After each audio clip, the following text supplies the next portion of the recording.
Hi, Mr. Miller. This is me, Emirates and Furious. Group project. I hope you enjoy our video. So, wait. Okay.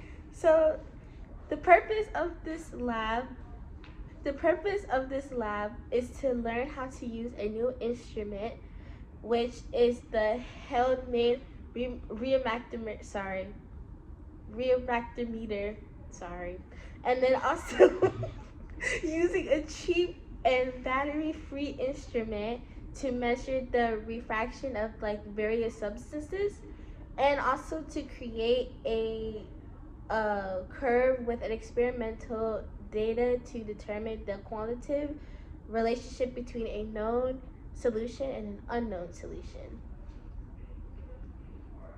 So in our picture right here, these are the solutions that we had, or actually we use most of these solutions, but for example, we use like the 7-Up, the soy sauce, the whole milk.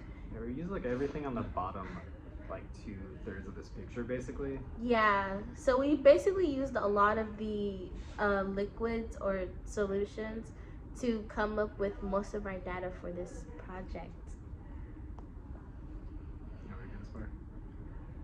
So a handheld refractometer works by measuring the refractive index of a liquid, and it does that by detecting the critical angle at which light is refracted as it passes from the prism onto the liquid. Honestly, it's still kind of a little bit like magic to me. But the concentration of dissolved solids in the sample directly determines the angle, which is it then appears as a line inside, as I'm sure you guys are all aware. You've been using these.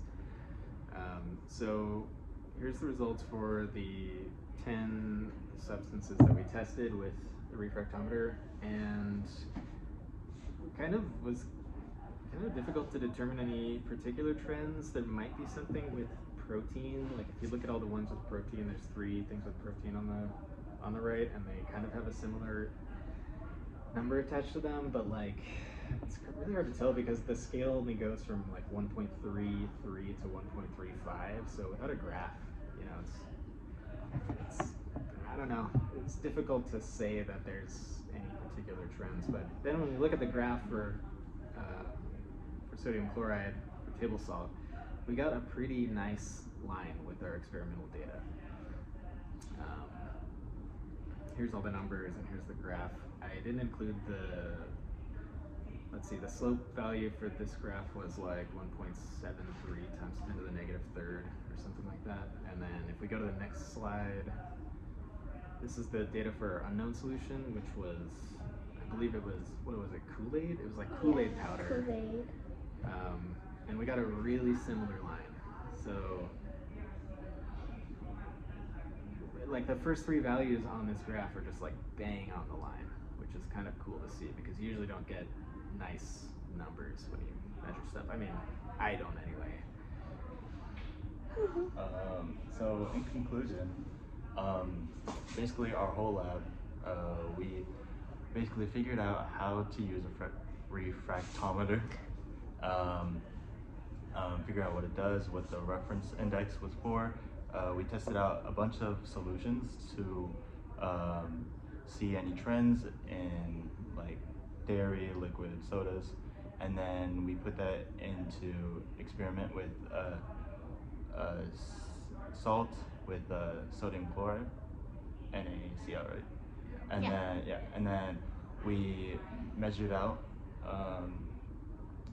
and we found a similar trend line from the unknown solution to NaCl, and then from there we suggested the unknown solution has a similar refractor index as table salt, but the unknown solution and basically the unknown solution contains similar. Well, basically, our conclusion is basically that like the unknown solution. Yeah, it's very similar to. It's pretty similar to table salt. Table salt. That makes sense because it was a lot of salt, right? Yeah, it looks like salt. Yeah. Yeah. Very big clumps. Yeah, so it looked like sugary salt, basically. So, yeah. So you know, it kind of fits. But really, it really would have been a better experiment if we had more better tools like refractometers and I mean, we use a refractometer though. well, I mean, Maybe a digital refractometer. That I would don't know. work I find better. it kind of hard to like see the line all the yeah, time. But you know, Yeah. digital refractometer, like a total dissolved solid meter, is like another thing you can buy for like $12.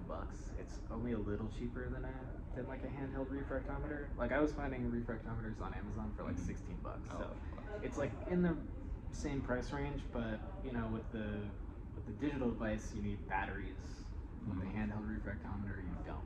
Yeah. Which is like kind of a nice bonus. So, But you know, in it's- all, yeah. it's a pretty good way to measure out substances and similar. So if we were to look at different substances, we could find out different trends of what it has in similarity.